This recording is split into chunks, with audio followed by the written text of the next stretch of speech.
So while in the process of messing around with some games last night, um I noticed a couple things. So a lot of people still kind of have this thing about Linux gaming that it's like, oh, it's just no. It's like, okay, here's the lowdown. It's there's some things, yes, kind of have to do manually, and some people don't want to do that. They just want it to work. But even on Windows, it doesn't always work straight out of the box. So this example happens to be so whether it be due to an update where the developers improved Proton compatibility or what have you. So I was basically messing around with Throt here, basically trying to get it to work. I'd had issues with it being kind of stuttery, not smooth or anything. But I went and I took a look at ProtonDB. So I took a look at what it had to kind of fix it up and make it work. Why is it? Okay, here we are.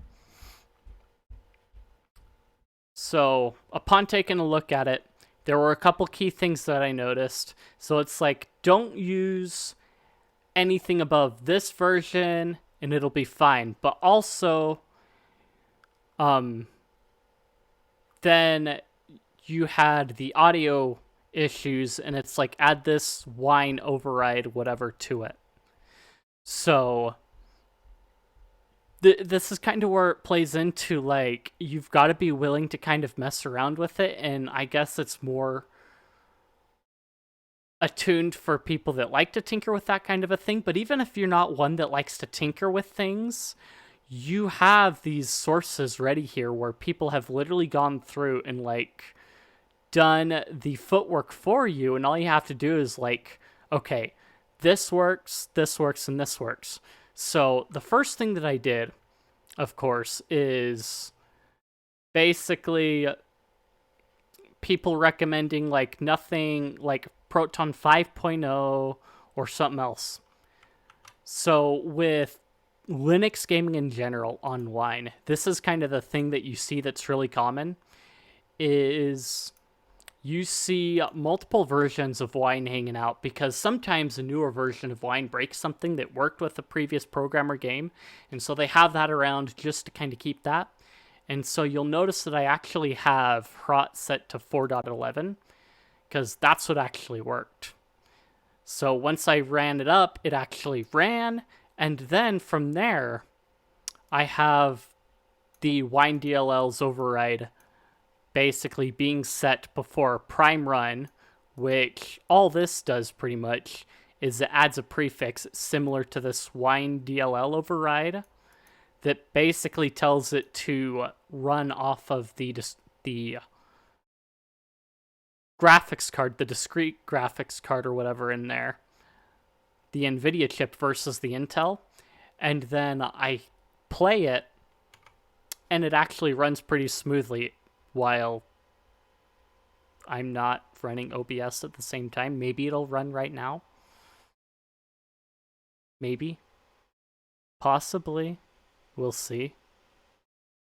Okay.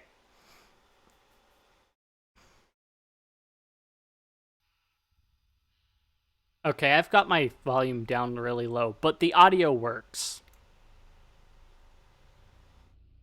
Okay, maybe it sort of works. Okay, let me open that back up. I've only played a little bit of it, so I may be playing this later on stream. Let me pump that up a little bit. So you can see full screen works pretty well, and this is another thing about Linux gaming that is different than it was like even 5 years ago or even 3 years ago. So we'll just go into journalist mode. So Hrot runs actually pretty well in light of it, but then again, it's built basically such that you can play it on a toaster. I can't remember. I think it's built on a Quake engine. So that might be why.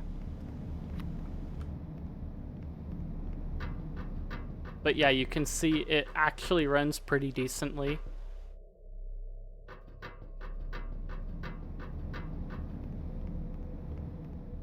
Oh, I need to...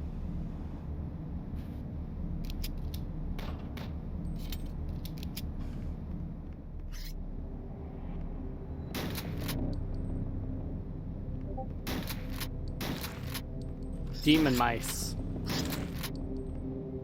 Okay, anyway, yeah. That's basically that. So yeah, you can see it actually runs pretty well.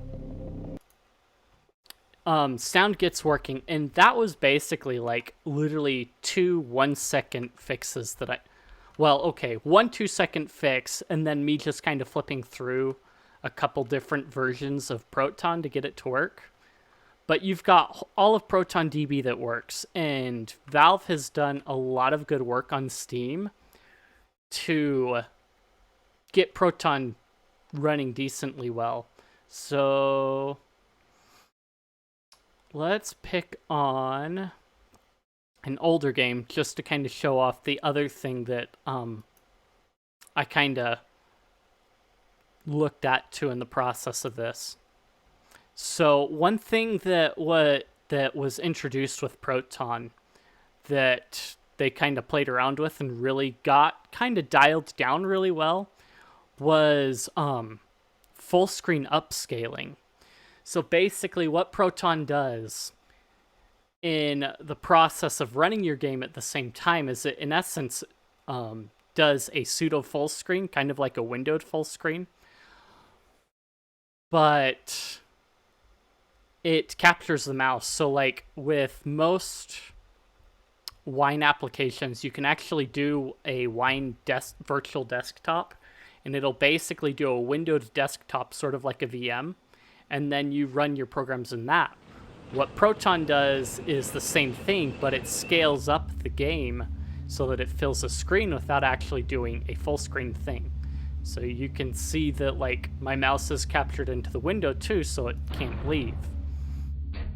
I can, if I go in here, it's set to 768. I can actually bump it up to 1080p for this particular game. But you can see that it does the scaling actually really well.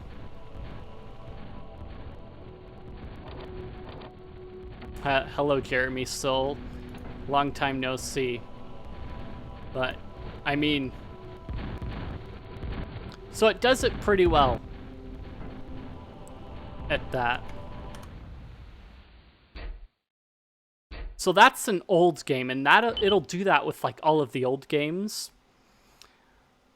But what that hack is actually called is F-Shack, and so it basically upscales it. So Lutris actually comes with a couple of them like that too, that where it has F-Shack included, and it basically full screens the game for you and lets you play it that way. So kind of like Proton does, except it's in basic Wine. And again, it does the same thing where you can configure the version of Wine that you're doing, and it keeps the multiple versions again. So we can go into an individual game and configure it. And for that specific game, we can pick a different version of Wine, including the system version that's installed. So again, people hold on to those old versions of Wine because one may work with a game that no longer works with another. And that's kind of how helps Linux, and you see multiple developers now that are actually implementing bug fixes to work better with Proton. So they're, in a sense, accommodating Linux, but it's easier on them.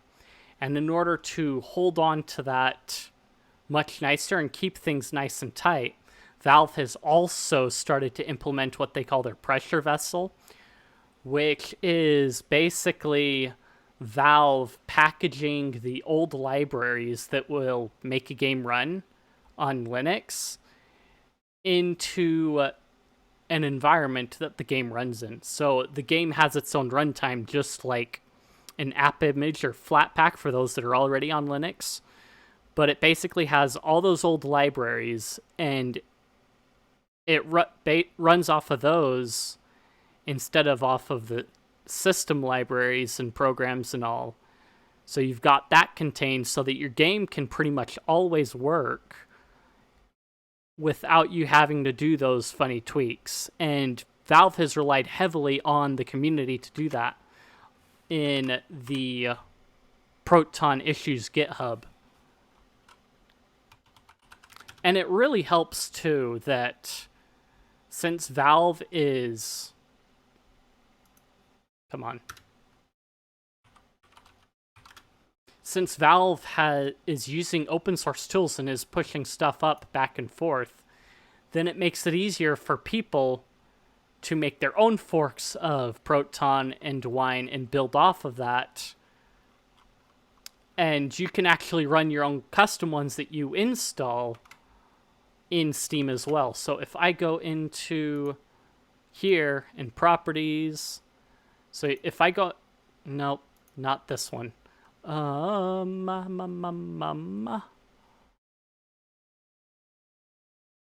Actually, let's go back to that one.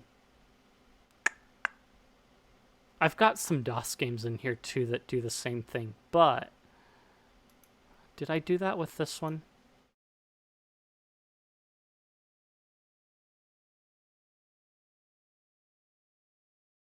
Come on, buddy.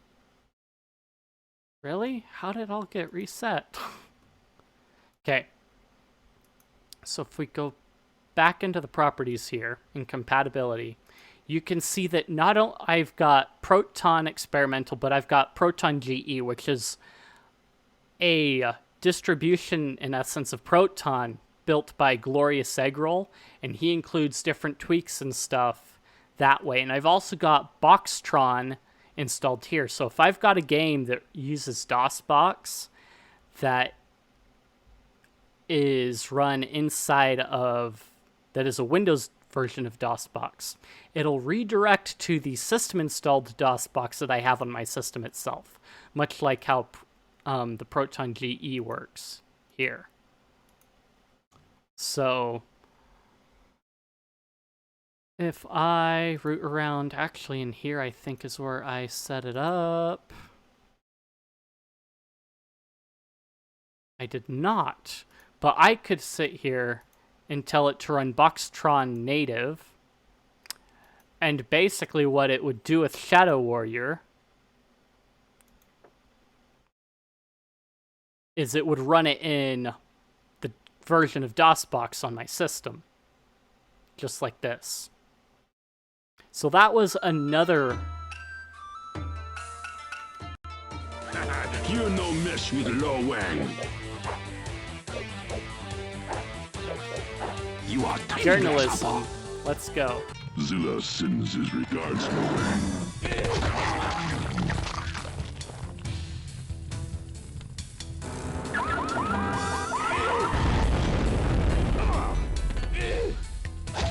Oh, look! You're coming apart! Okay, so yeah, you can see that works pretty well, actually.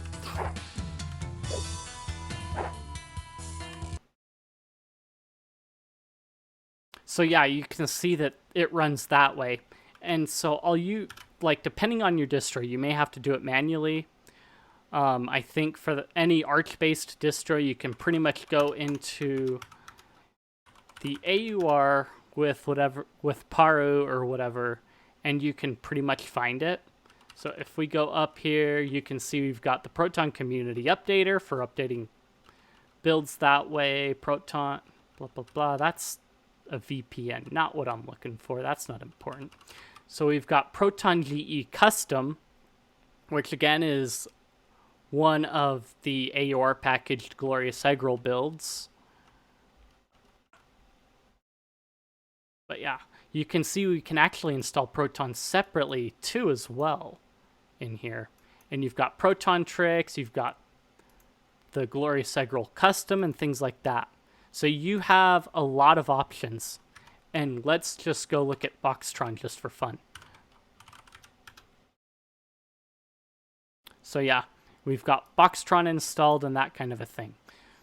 So it's really gotten a lot better. It used to be you had to like run Play on Linux and things like that, and then in Play on Linux you're gonna run Windows Steam in there, and then you had to go and install the game in there, and you basically prayed that it worked from Play on Linux. And then from there we got Lutris, which basically improved it a little bit, which you still had to install a Windows version of Steam, but it basically had its own little prefix and kept the games installed in certain ways and tweaked it somewhat slightly different between them. And then Proton happened, and it just made everything a lot easier. And then we've got all these different things now that can plug into Wine and Proton and take advantage of it. So if you've had friends or you yourself were thinking about jumping to Linux, and the only thing keeping you back was your gaming, there's not very much to hold back, and a lot of games actually run pretty well in it, and somewhat a lot better. And sometimes, yes, you may have to install a VM in order to get like certain things working so that you can play certain games that that Proton will trip anti-cheat on, or Wine will trip anti-cheat on. But there, I think, are a lot of guides on doing that by now. So anyway, yeah, links and stuff are down in the description. Have fun with that kind of stuff. Patreon, Teespring, that kind of a thing.